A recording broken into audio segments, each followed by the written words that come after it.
ខ្ញុំជីទូកតាមដងទន្លេបានជួបស្នេហ៍បុប្ផាកងថ្មីត្រយុទ្ធអង្គនួនប្រានជើងដៃដកហារតីលើរូមស្រីតូចតាន់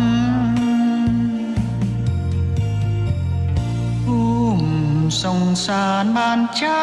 រូបថ្លៃតែចរណៃក្បែរមនកំពងត្រអែមអើយស្រស់ស្រីឆោមយងអើយបងលងក្នុងទឹកមុនស្នេហ៍ចរណៃ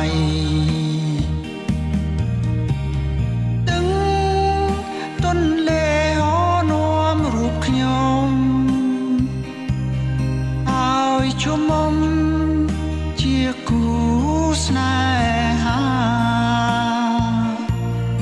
នេះជាបុណ្យសាងពីបពេសូមតនដេធ្វើជាសាងសីទូកអើយទូកសូមជួយចម្លងនាំរូបខ្ញុំដល់ត្រើយពងាសូមអរគុណព្រះព្រំទេវតានាំវាសនាស្នេហាខ្ញុំដូចបំណង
ជុំមុំ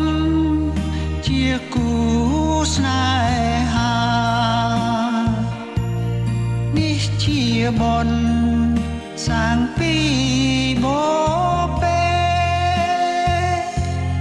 សូមតនលេធ្វើជាសាងសីទូកអើយទូកសូមជួយចម្លង